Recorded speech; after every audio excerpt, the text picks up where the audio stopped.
Hey, what's up, guys? Welcome to another episode of According to Kaz and Queen. And as always, I'm Kaz. And I'm Queen. And this is this is the second episode of season 2.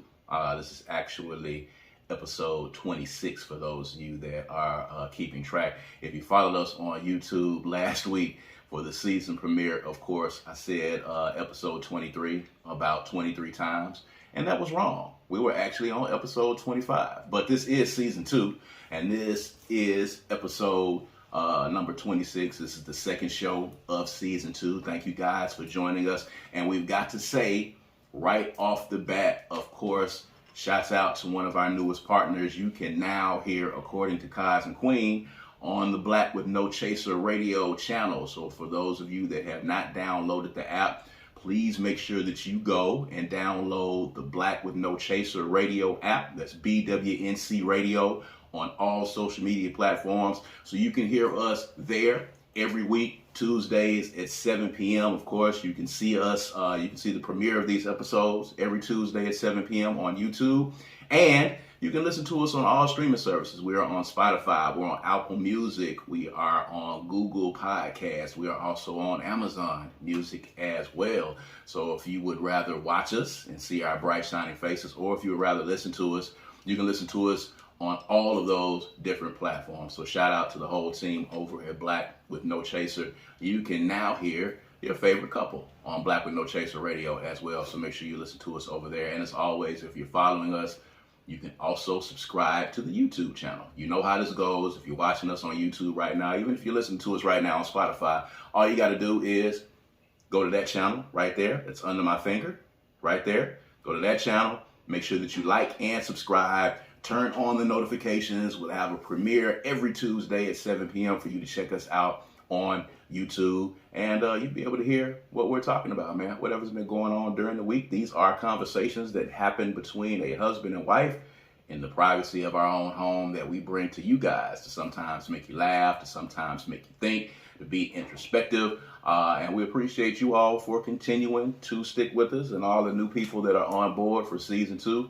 We appreciate it, all right? And we are coming to you from an undisclosed location. But in this location for season 2, we're able to enjoy some adult beverages in here. So, who knows where the conversation is going to go from there. We're coming to you from Jackson, Mississippi. So, for those of you that have not seen or heard about what's going on right now in the state of Mississippi, some really critical times with the Mississippi Legislature right now, passing a number of bills that they're looking to possibly take over the city of Jackson. And if you are listening to us from someplace else, please make sure that you go on social media, check out what's happening in the Mississippi Legislature right now, particularly House Bill number 1020 and Senate Bill 2889.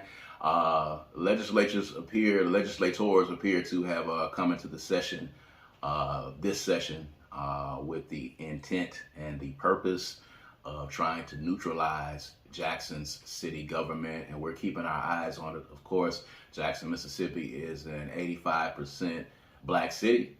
The white Republican majority legislature is not too fond of that. So they have been working overtime to try to create bills, to try to take power and usurp power from the leadership here in the city of Jackson. And this is something that has been going on for a very, very long time here.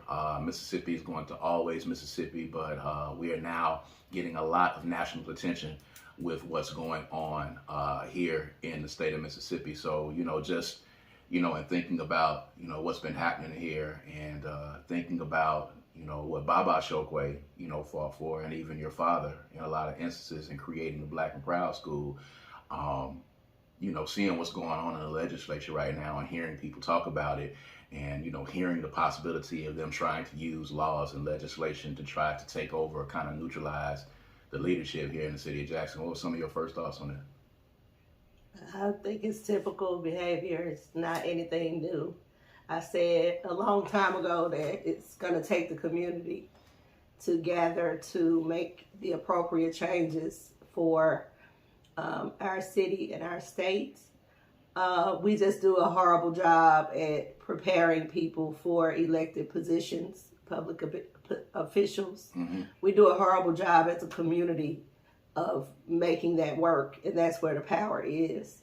So we need to do a little bit more education in the community to not just get people registered, but to kind of inform people about the importance of getting the right people in office, because this is really merely our fault because we put them there, you know, basically. Right. And what we're getting is, you know, a result of that. So the real power is still within the community, still in the trenches. Yes, we need you to register to vote. There's a big kick always to get people registered.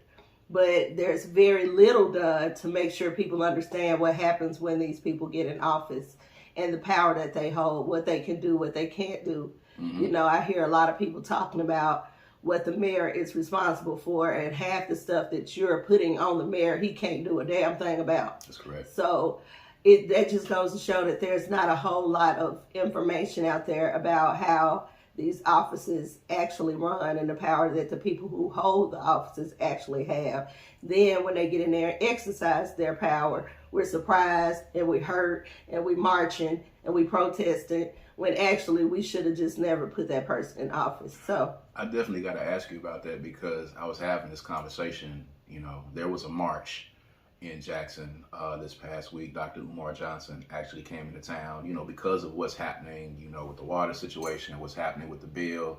And, you know, I was talking to a lot of people, and I'm hearing this a lot more now. I was talking to a lot of people who, you know, are in agreement with the fact that, you know, we've got to stop with the marches. We've done a lot of marching, and we've continuously done the marching, and we've done the speaking, and even these legislators, even when these bills passed the first, you know, round of votes in the legislature, you know, people are giving these old school civil rights speeches and tugging at the heartstrings and trying to appeal to the morality of people and the marching and all those things. And none of those things are actually effective in stopping legislation from happening.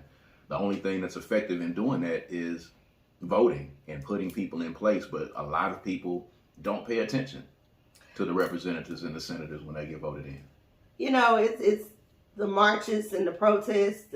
They're basically, in my mind, I liken them to your wedding day. Like, people spend so much time preparing and planning for the wedding ceremony. They spend ridiculous amounts of money. It costs, I mean, like, they just spend so much money on it, planning for it, preparing for it.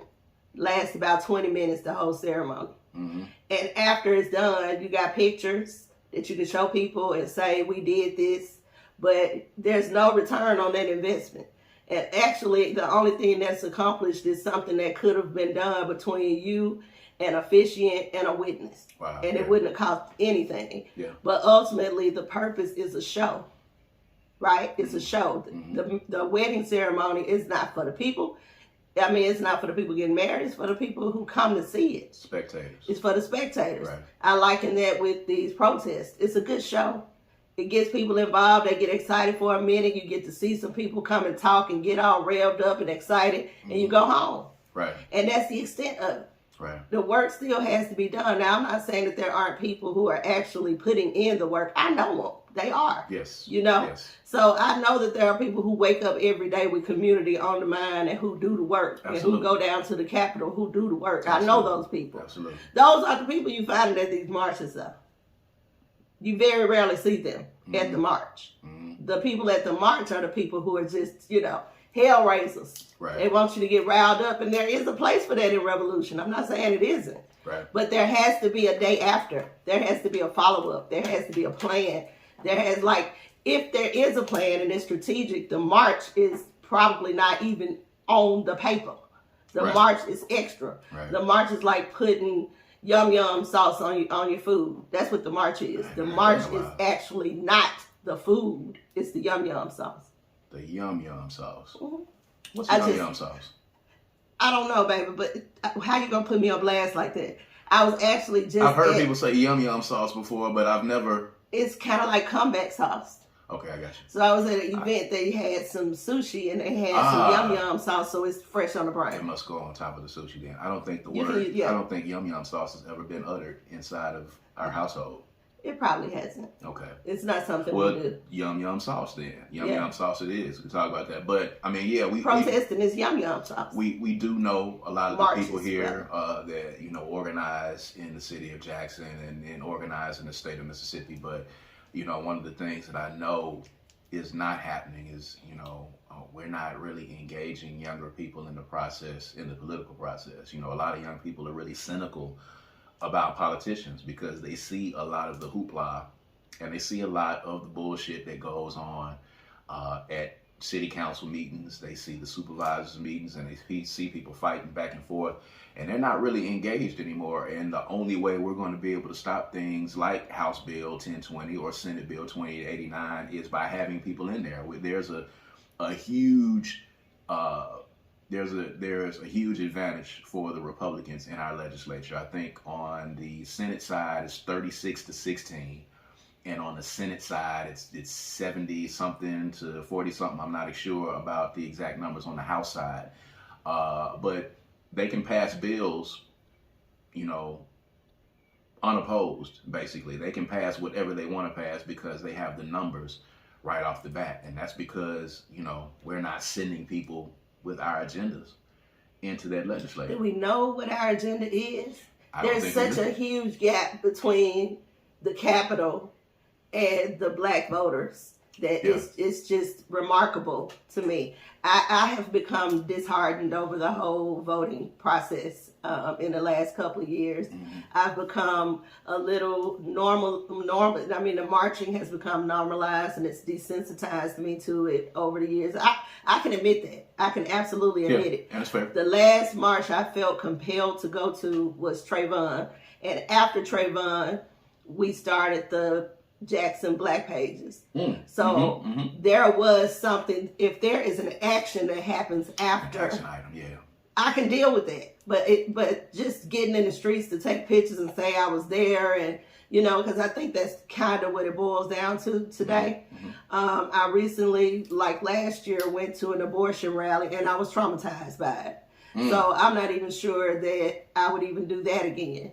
I'm not discouraging people. I'm speaking my truth. You do what works for you. But I think that we need to make sure that if there's going to be a broadcast of disdain or disagreement with how we're being treated, then there needs to be a follow-up action. There needs to be an incentive program. There needs to be a strategic plan in place that you can actually verbalize and tell people, okay, today we're going to march. Tomorrow we're doing this. Tomorrow, the next day we're doing this. The next day we're doing that. And take me through the year. I want to know what we're doing. Yeah, I'm not interested in just showing up. My time is valuable and I don't waste it. So I'm not interested in just being in a place because that's where people are. Yeah. That's usually how you end up in junk. So I taught myself not to do that. Yeah, and I can say, and you're right, after the Trayvon Martin incident happened, we had an action item. We got together and we discussed it, and we felt like at the time as we sat down with, our entire board that, economic empowerment was one of the ways that we could combat what was going on at the time. And that's how the Jackson Black Business Expo, that's how the Jackson Black Pages got started, because we felt that there needed to be an actionable item to go along with the protest. Yeah, it wasn't like we just got together and said, it's a whole lot of black businesses, let's do a pop-up shop expo. Right. No, it wasn't about that. It was about actually figuring out how to prevent the issues that led to Trayvon Martin's being murdered. Right. And what can we do as a community to gather together to build each other up and to prevent this from happening again? There's an action item. So every time you come to a Jackson Black Pages or Mississippi Black Pages Expo, understand that there is more happening there than just shopping. Like that's it. That's the draw. But there's more happening there. That's a bigger statement being made. Circulating the black dollar in our community is important. It's one of the strongest and one of the quickest things that we can do to empower our community against these kind of things. But, if you're listening to us, and again, if you're not in Mississippi, and we got a lot of people that listen to us outside of the state, if you're listening to us, just pay attention to what's happening. If you are anywhere in the South, this is not something that can just happen in Mississippi. There's a saying that goes, so goes Mississippi, so goes the rest of the world. So, if you are someplace right now, especially if you are in a city that has a very large black population, Jackson incidentally has the largest black population of any city in the country.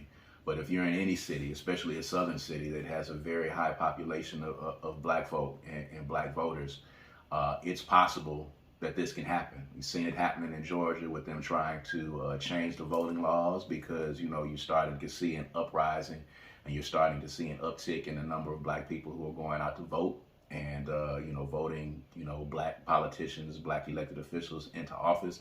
So, follow us on social media. Keep your eyes on our pages. House Bill 1020 and Senate Bill 2889.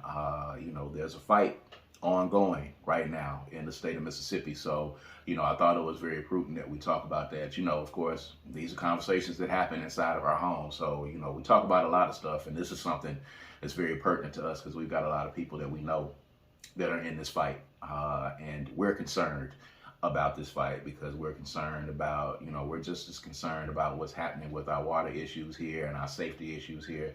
Black folk want to be safe too. Black folk, Sure. Want clean water. So, the condescendingly offensive notion, from others that because we are opposing these bills that we don't want to be safe and we don't want clean drinking water is just ridiculous. But there should be a meeting of the minds. The citizens should have a voice. Our elected officials should be able to have a voice. Our voting power should not be taken away from us. And that's exactly what's happening right now in the state of Mississippi right now, in our Mississippi legislature, happening right now in Jackson, Mississippi as we speak. So keep your eyes on that, man, and keep posted. And, stay in touch with Black with No Chaser as well, because they're doing some pieces on their own about what's happening in Mississippi on that note. So, moving forward, a lot of good things happening. The Super Bowl was this past Sunday. The Chiefs and the Eagles in the Super Bowl. And I think, you and I were talking about how the Super Bowl jumped up on us this year and came up on us without us even really realizing it. And we were talking about there was a time when we would have, been on our way to a Super Bowl party. And actually, we would have been going to maybe a few football parties during the regular season. That's kind of how we started out doing things, and then kind of look up and kind of scheduling some things, and people were having to remind me that the Super Bowl was happening. And I've completely, I won't say I've detached from it, but I have not been keeping up with the dates of the games. I can't even remember the last time that I watched the whole game, and I consider myself to be a sports fan. But it's crazy how we kind of evolved and missed some of those things, huh? Yeah, that happened for me a long time ago. Because you were a diehard Dallas Cowboys fan. I'm still a diehard Cowboys fan, but you had a DeMarcus Ware jersey. Yeah, I had several. I had Can you locate it for $1 million right now? For $1 million. Can I locate them? Yes. For $1 million.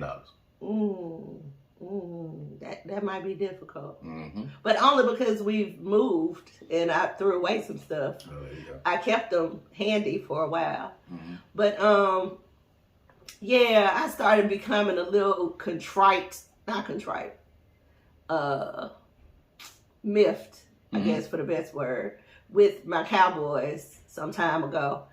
And because of that, I had to stop posting and talking about the Cowboys. Because you was getting mad. And I had no control over it. Like, it's like playing spades for me. I can't do either one of those. Man, you was getting mad. I do. I be hot.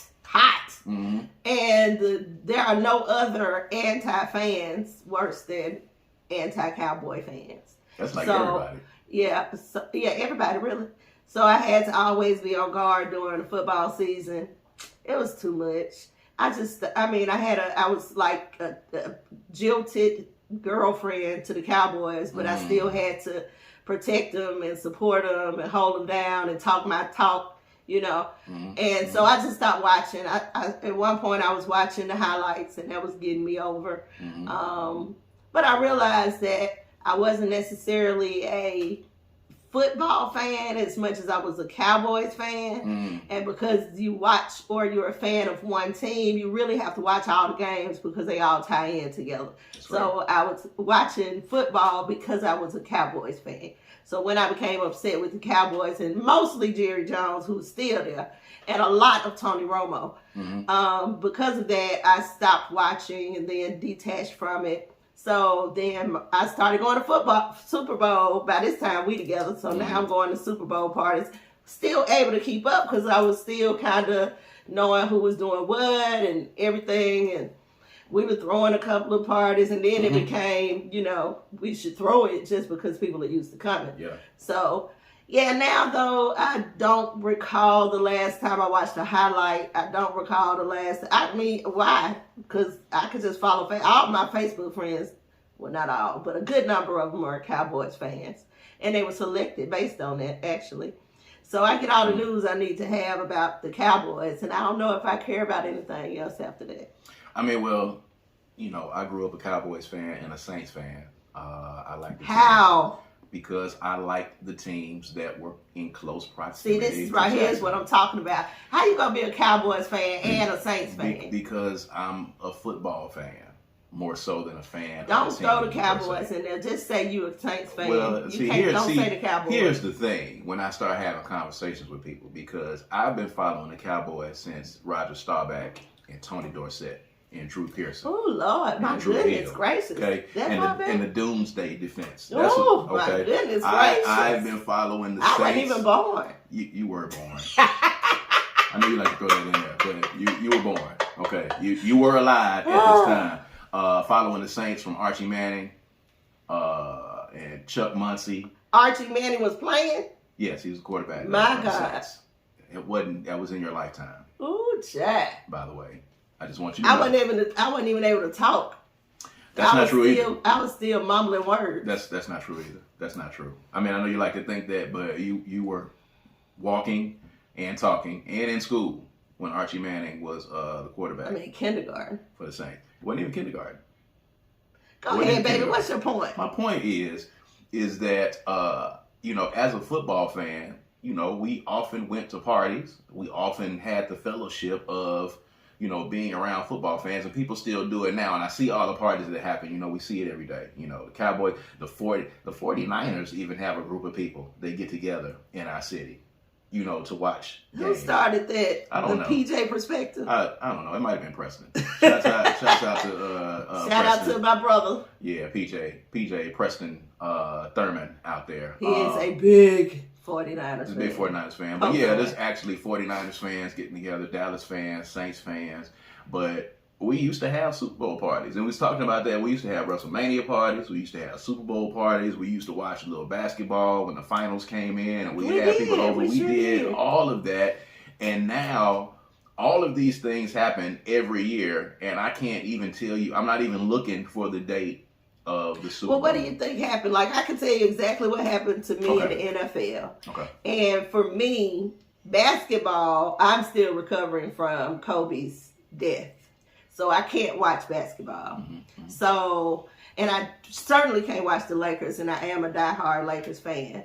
So that's what happened to me in basketball and football. Do you know what happened to you with those things? Life. Just kind of other stuff to do? Other stuff kind of took precedent in it, and I couldn't follow because, you know, the TV, when we went to sleep, the TV was on ESPN.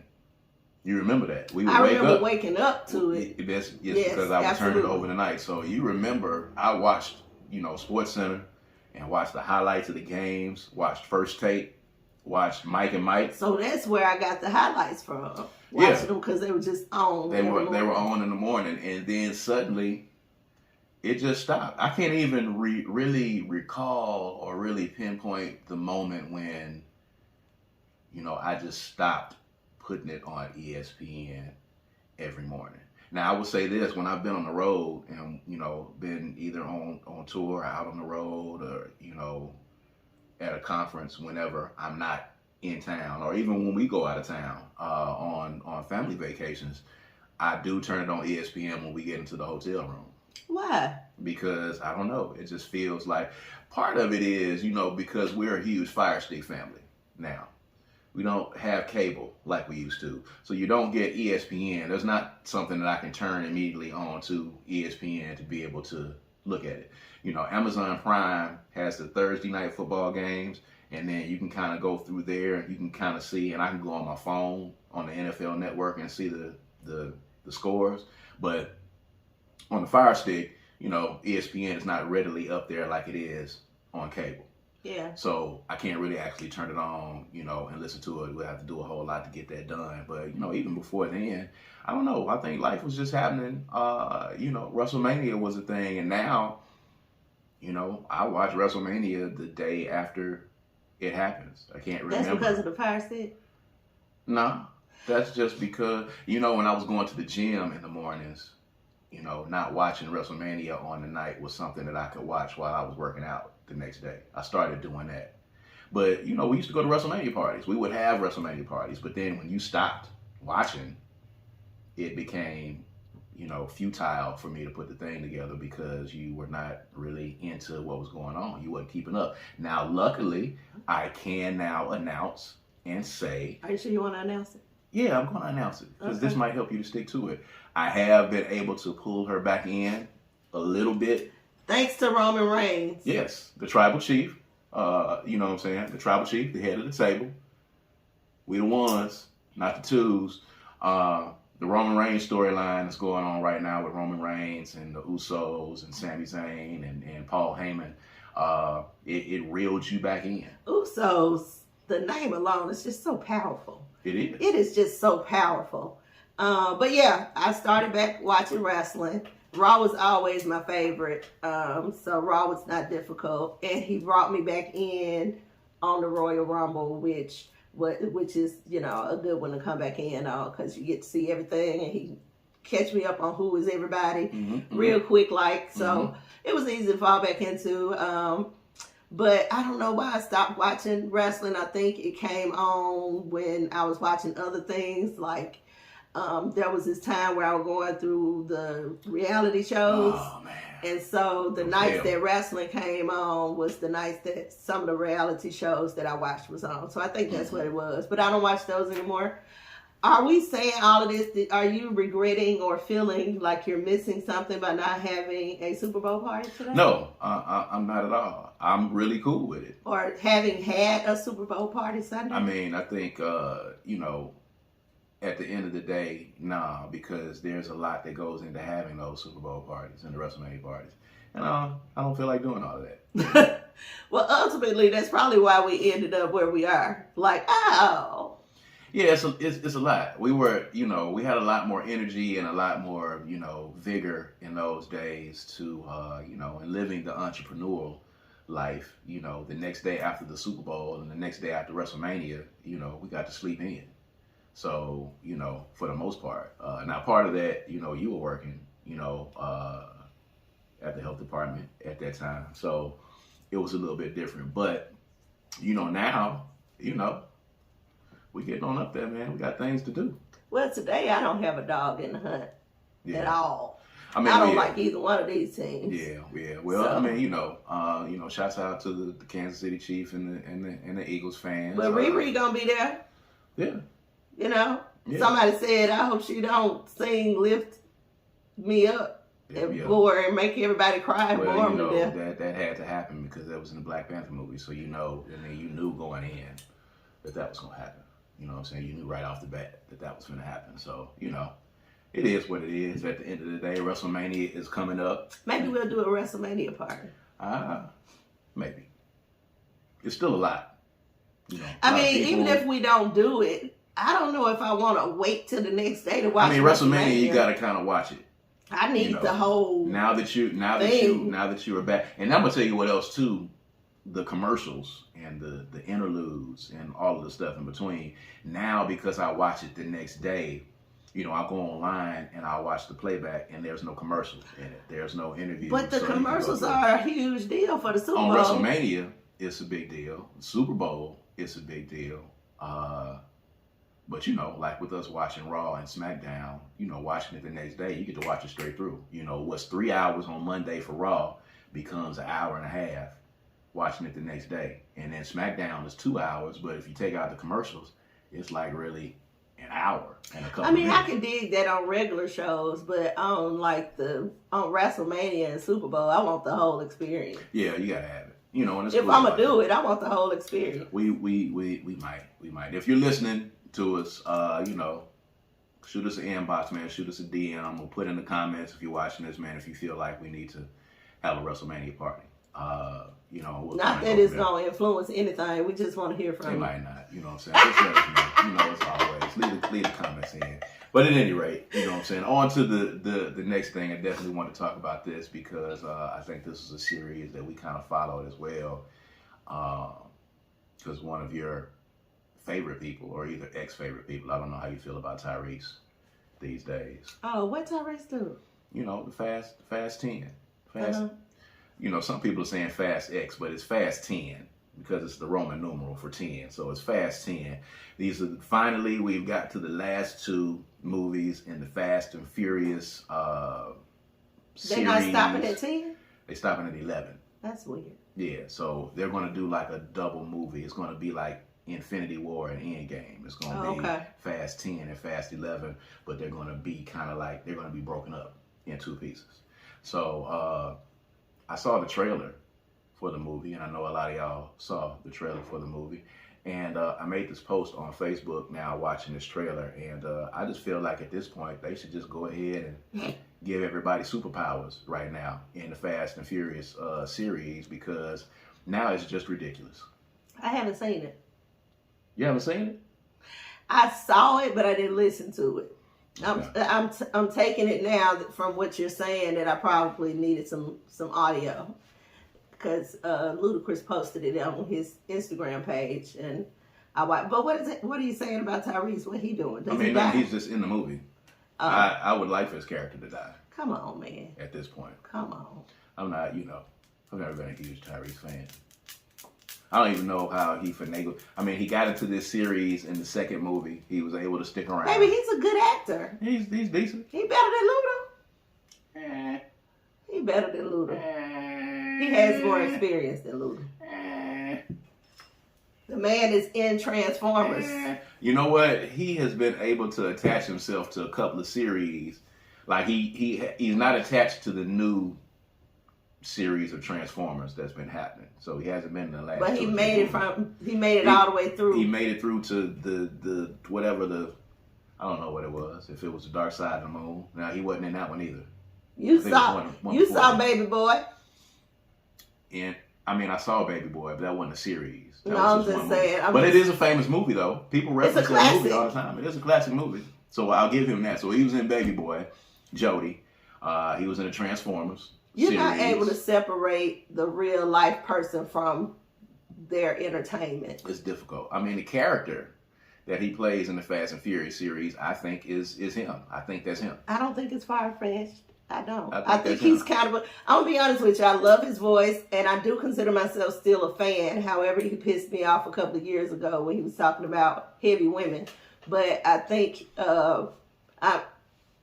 you can't take away from his talent, and I think that he is he ain't the best, but coming from singing to acting, I think he's a pretty good actor. I mean, he can sing. He definitely can sing. I mean, I give him that. But I do. I think the whiny, nasally nature of his character in the Fast and Furious, I think that's him. I think he's just playing himself. I think in real life, I think that's how Tyrese would act if he was in a group of people that. And you would not like him. Probably not. If he was around your group of people. I was finna say they drive cars, but I mean, hell, in the last movie, they was in goddamn outer space in the last movie. So, you know, they went from racing cars to stealing safes. And then in the last one in Fast 9, they were in space. Now it's almost like people just kind of watch it because they owe some allegiance to Paul, what was his name? Walker. Paul Walker. And because it's been around for so many years, like, you got to finish it. You can't just stop watching it. Mm-hmm. I don't think it really has anything to do with the storyline at this point. They watch it for the fast cars, and they watch it for the action breaks, and that's it. It's not really, they've gotten so far away from what it used to be. You know, the Fast and the Furious where The Rock was in it, first of all, where, you know, Dom, Vin Diesel's character, fell down a mountain with boulders all around him, and his car flipped like 20 times, and he walked out of the car. Or when him and The Rock hit each other head on in their vehicles, and they got out as if someone had just punched them. They got out of their cars. The Rock threw his arm down, and he completely split a cast up, and the cast came off of his arm. How about when they flew from one building to another building? Ridiculous, yes. In a car? In a car. They were 40 stories up. That's Just when they went were in through the Dubai, air. I think. They went through the air. Yeah, they were in Dubai. They were in Dubai, and they leapt from one building. So I get you're supposed to, like, suspend your, you know, disbelief for a moment because you are watching a movie. But if I'm watching people who are driving cars, there has to be some element. Because there's no one that drives cars that well. The best drivers that exist on the planet do not drive cars like the people in Fast and Furious. Well, you got to be a pilot / driver / truck, like 18-wheeler driver. Like, you got to have all kind of skills. You can't just be like a race car driver to be able to. They were street drivers. I mean, they were street racers, basically. That's how Paul Walker ended up, you know, investigating Vin Diesel. Investigating Vin Diesel, and then just decides, I'm just going to turn to a life of crime with these guys. I'm going to do what y'all doing. I'm going to do what y'all doing at the end of the day, which is, you know, of course, Vin Diesel, I think, is kind of like the executive producer of this series. And that's pretty much what I figured a storyline that he would come up with. Well, I think the movies were better before The Rock came. I don't think they are they did get terrible. sillier when The Rock came. I'll tell you that. I don't think they're terrible because of The Rock. I just think that the first couple of Fast and Furiouses were really good. Like, they were actually telling a legitimate type of story. They were. And then at the end, I think it was crazy. It became more about the cars and the action than it did the story. Yeah. There was one point in this trailer where two helicopters latch on to the back of Vin Diesel's car. He jumps off or careens off of the highway into the air. And when he does that, that makes the two helicopters crash into each other. And then they just fall to the ground and he gets away. And at that point, I was like, this is the most ridiculous thing I've ever seen in my entire life. At this point, they should just... There was a scene where Letty, I forget what her name, Michelle Rodriguez, I think it is, and Charlize Theron, they were laying in a laboratory and they were laying on beds. And it was at that moment that I was like, okay, they're finna get them the super soldier serum. Now they finna become Avengers. That's what they're doing. They ended up fighting in the laboratory. I don't know what happens. I haven't seen it. I know that, you know, Jason Momoa, Aquaman, is the villain. And I can't never see him on anything without thinking Aquaman. That's it. I was like, they got Aquaman in this People movie? are actually, they're commenting and they're saying, I can't see Aquaman as a villain because he's Aquaman now. He's Aquaman. But I've also remembered him as, you know, he is Lisa Bonet's ex-husband. Yeah. Yeah. And he was also the boyfriend of the white chick in the game for a second. Yeah. He's a funny guy. He's a funny dude. Yeah. He's a cool dude. But, you know, we kind of know him as Aquaman now at this point. But he's supposed to be the That's saying a lot. In this. Because he's only done one Aquaman movie. But he's been in Justice League. It's only one Aquaman movie. Okay, yeah, they're doing Aquaman too. Well, I guess they were. But for him to just, like, appear, twice? And now he is Aquaman? Yeah. Like, that's pretty cool. So, let us know in the comments, man, if you guys are going to see Fast 10. If you're looking forward to it, if you're looking forward to the characters. Or are you looking forward to it? I'm going to watch it because it's so ridiculously over the top that the action in it, it entertains me. I think that's why everybody watches. You're going to see some cars jumping. You're going to see something happen ridiculous with cars. Did you know actually that they said the budget for this movie was going to be close to what they spent on Infinity War? Yeah. They're about to spend a lot of money. And I don't know if it's in the effects that are there. I mean, well, the money for Infinity War, half of that went to salary. Well, I'm pretty sure. But just in putting the movie together at this point. So, they went into space in Fast 9, which I thought was going to be the culmination. I thought they were going to end up in space and it was going to be like Star Wars. But they went to space in 9. So in 10, who knows what happens at this point. And then when the last one comes, the finale on Fast 11, I can just imagine what's going to happen. Vin Diesel might actually pick up a car and throw it. And just chunk it across the screen right there at that point. Because it's ridiculous. Why not? Why wouldn't you at that point? Because we've done everything else. These people are indestructible. And then they have a barbecue at the end of the movie.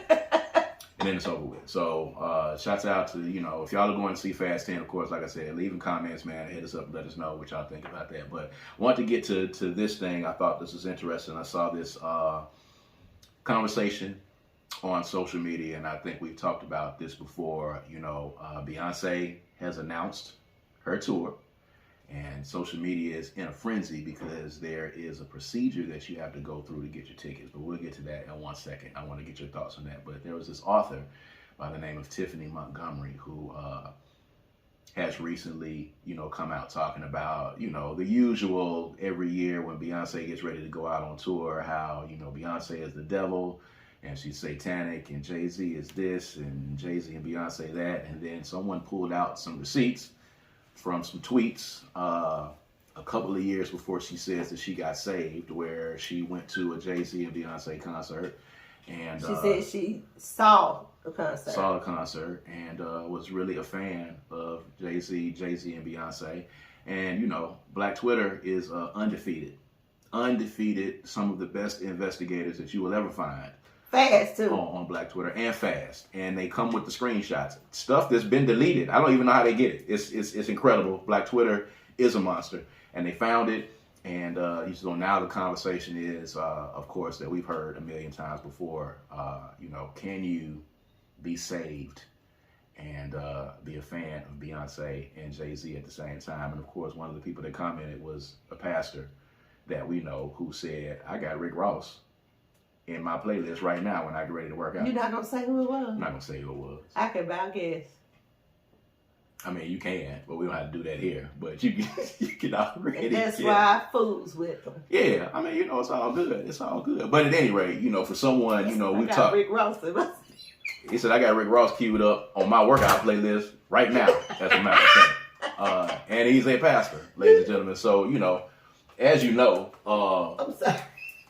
It's coming to loose in this thing in here. The Beyonce and Jay-Z Holy Ghost then took over in here in the studio here. But the ancestor said no to this conversation. So, your thoughts on the Christians and the saved people listening to the secular music. Can you do both? Some people say you can't do both. They thought Tiffany was trying to do both. She said she got saved in 2015 after those tweets. And now she is officially on board as being against Beyonce and Jay-Z. So, we've talked about, church hurt and you being involved in the church and all that good stuff. So what are your thoughts on that?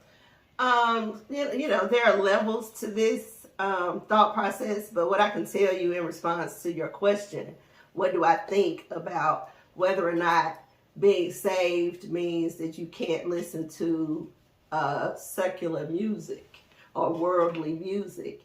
Who determines what's worldly? And who says that all gospel artists are absolutely, not participating in worldly things? Oh, right. Most definitely. So what I have to say to that is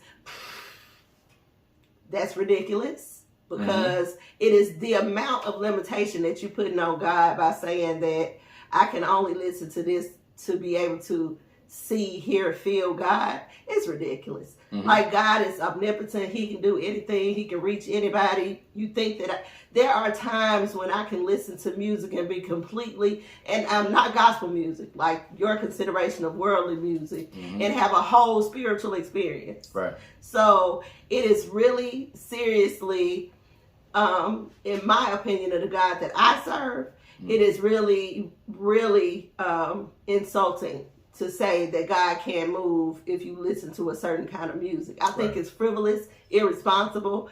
I hate that people have this idea. It's really elitist, the position that Christians take on the God that they serve. Like, God loves them and only them. He created all of us. Right. So how do you get to make that determination? And then not only if you do feel this way, how do you get up in front of people and then pass your judgment on to them? Right. Like, keep it to yourself. You ain't nobody asking you to be out here trying to condemn people in that fashion. I don't like that they continue to liken Beyonce to the devil. That's crazy. I don't like that at all. That gets all over me because there are people out here killing, murdering, robbing, serial killing, taking people's hearts, stomping on them, giving them back to them, taking it again, stomping on them, giving them back to them, leaving them broken people. Yep. And you have the nerve to say to Beyonce, because she's recording a certain kind of music, which is actually probably her own personal life experience, you get to determine that she's the devil. How closely do you know the devil? How much time have you spent with the devil? How do you know the devil so well that you can put him off on Beyonce? All right now. I don't understand that. That really bothers me. And I'm not even speaking from a Beyonce fan point of view. I'm speaking from my own experience in life as a person who once was a Christian and who is now spiritual and who has a better understanding of life, living, death, and God since I became a non-Christian. So I don't like that whole thing. It bothers me to the points of pistivity that I can't even describe or explain. Girl, you just made my loins tingle. I mean, a tingle deep down in my loins. You know, that's the thing. That thing gets me now. That thing gets me. I don't like that at all. That girl said, how well do you know the devil? To be able to say, my goodness gracious. Because one would have to be in close proximity of and in close counsel of the devil to be able to tell you what is of the devil. Right. How do you know this? Right. And you are supposed to be and this Miss Tiffany, far how you from getting up here so familiar with Beyonce if you don't listen to her? How you know that her words are sparking all this hatred? If you into stop people? listening. If you stop listening. You got to listen to it to know it. Or else this is just hearsay, which then thusly doesn't mean anything because hearsay is subjective. So I don't need to hear from you. If you're not listening to her words and coming up with it on your own, then that's a problem. And if you are listening to it telling me not to, then that's a problem. So I don't really think there's anything that Miss Tiffany Montgomery can tell me about Beyonce or her devilishness. And I'm married to this woman, by the way, so my loins can tingle for her in front of all of y'all, in front of God and the world. My loins are tingling over here because she just put it all so succinctly. So great. I'm impressed. I'm impressed. Woo! How well do you know the devil? How well? Listen now, I'm going to tell you. That'll preach now. That's going to preach. That'll preach all the way across the board there. Wow. I am speechless. Baby, it's something else. It is. And they keep coming for her. It's almost like you have to wonder, what is it innately within this individual that can pinpoint? I really believe that it goes all the way down to something as simple as envy. It has to be. I because they've got these videos where they're slowing the video down and they're saying, look at her face. You know, her face becomes a demon. Like, what kind of time, ma'am or sir, do you have on your hands to where you are now going in forensically dissecting video of someone performing on the stage, perspiring, jumping around, dancing around, contorting, making faces because they're out there trying to put on the show, and you are trying to say that, you know, I stopped the frame here at this point in the video and you can see that her face contorts into the devil and these lyrics and this and this and this. Like, man, y'all could really be using your time for something a lot more valuable. There's a lot that we need in our community right now. There's a lot that we need. Them. Because even those people who are slowing down the pictures and going through photos and videos to find what the devil in her, let me tell you something about them people. How do you know what the devil look like? How do you know? You have an image in your head of the devil based on the devil telling you what the devil look like. Let me say that again. The devil telling you what the devil look like. You don't know what the devil look like. You know what the devil told you he looked like. Why would the devil tell you what he looked like and then try to operate under darkness and without you knowing who he is? Would you tell somebody you trying to hide from what you look like? So when you going out here trying to figure out or pinpoint these moments where Beyonce looks like the devil, I have to question how you so familiar with what he looks like. How do you know what the devil looks like? And if you are looking for that, you can see whatever you want to see. All you got to do is tell yourself it's there. If you want to see the devil, she gonna be the devil. That's the problem. I saw one video where they were showing Jay-Z and there's a flicker in his eye. The indication or the intimation was that he's the devil. First of all, pick one. It's one devil and maybe a devil's wife or a devil's husband. Which one the devil? The devil's jumping bodies now. That's what he's doing. They just passing the devil around. Okay, so when I saw it, first, the flicker looks like somebody walked by a camera. It's just that simple, okay? Then secondly, I was like, okay, let's just say that this is a flicker of some sort of supernatural, spiritual way. It's white. The light is white. Why would you assume it's devilish? That speaks to your own character. That speaks to who you are. And it speaks to who Tiffany is. I have an issue with that. You showing your own colors, baby. Your slip hanging. We see who you are. Don't go for, and again, I am not this beehive, all rights to Beyonce person. I love Beyonce for what she has accomplished, and I think she is on her shiznick. I do, and I represent that, and I respect that because she's a woman and she's making it happen. No doubt. And she's doing it better than most men. No doubt. So I don't have no problem having. Is she doing it better than Jay-Z? Yeah, she is right now. She got 32 Grammys. This is a first, ladies and gentlemen. You heard it right here on According to Kazandqueen. One of the #1 Jay-Z stans has admitted that Beyonce is out here doing it better than Sean Carter at the moment. At the moment. What does he have to do? He has to surpass her at least. But what are those eyes? What's so hard about that? The person, in order for you to be the best in the world, you gotta beat your wife. That's tough. Man. That's tough. But I know how that is though, because my wife is fantastic. I am going to probably schlong her down later. You going back to that? You just gonna stay right there? I'm taking because you done turned me on over here, girl, talking that talk. Like baby, you can't come to me now. This is something I'm gonna talk about. I know. You know that. What talk about. What you do know that. Real quick. Before we get out of here, because I know you can get riled up. I'm riled up. What do you think about the process? And I thought it was genius because, she runs a very tight ship, but the process of folks getting these Beyonce tickets this time. Okay, now here we go with the really not a part of the Beehive. I'm Beehive adjacent, understand? Beehive adjacent. I'm not paying $1,000 to see Beyonce do anything. The only way I pay $1,000 is if Beyonce came in here and sat next to me and sang "Dangerously in Love" to me about me. That's the only reason. That's the only way. $1,000. I pay more than $1,000 if she do that. 5 tops. But to go to a concert and be one in a sold out arena, to be one person that I might not even catch her eye glimpse, ain't no way. There's absolutely no way. I mean.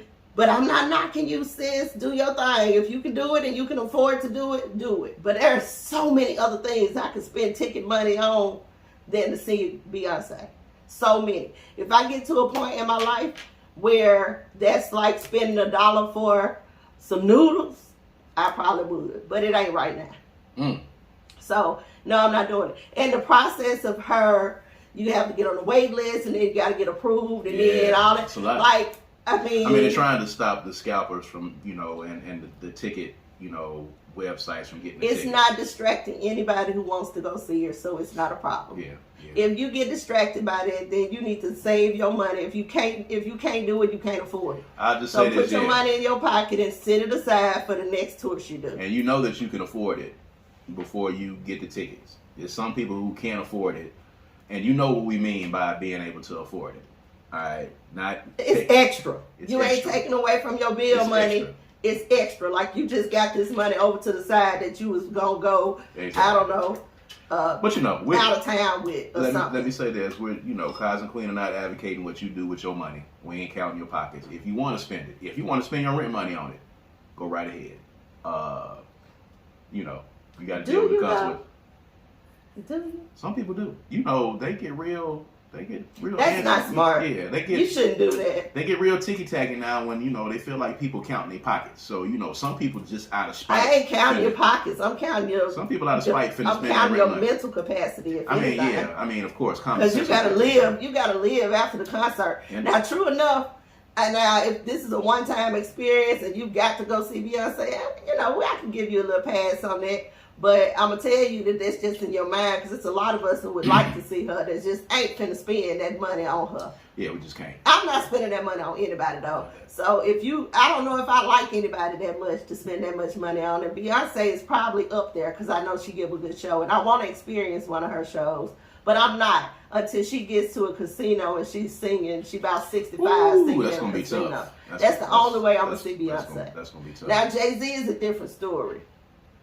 That's a different story. I'm not gonna pay $1,000 to see Jay-Z, but I would. But take if at the point where we got it, we'll spend it.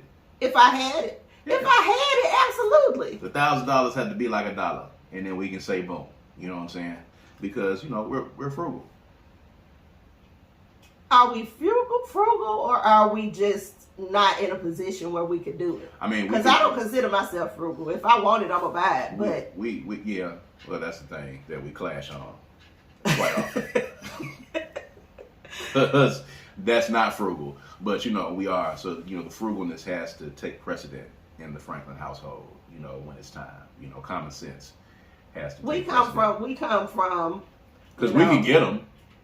We could get 2 Beyonce tickets, and we could fly there, and we could go see it. Now, I think I have what a problem happens when we get back, I'm not exactly sure, but we can do it. We'll starve and maybe get put out. But I have a problem with the idea of these one moment in time things costing so much, Yeah, but who knows how many times Beyonce is going to go on tour after this? Because I don't see her doing this for a long time. It gets more and more expensive though. It does. But and now she done broke the record for Grammys, so y'all gonna be paying $3,000 if she do this kind of tour again. We're in a post-COVID world, so if eggs are up to $5, $6, $7, a Beyonce ticket is finna be inflation. A lot more.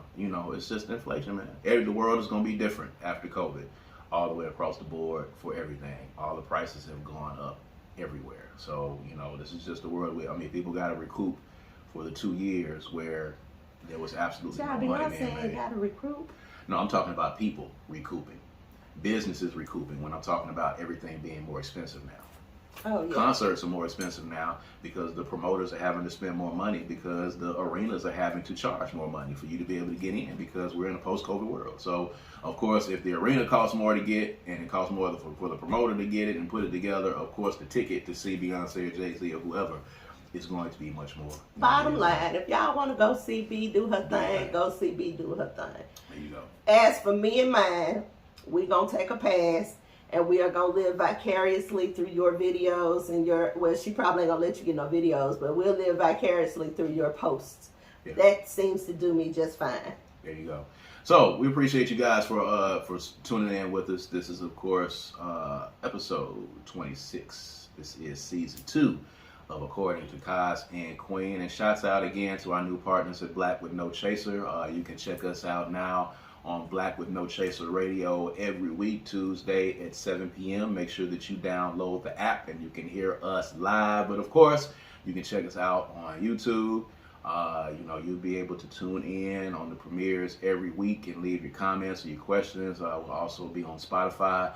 We'll also be on Apple Music, Google Podcasts, all of those places as well. So make sure you just stick with us, man.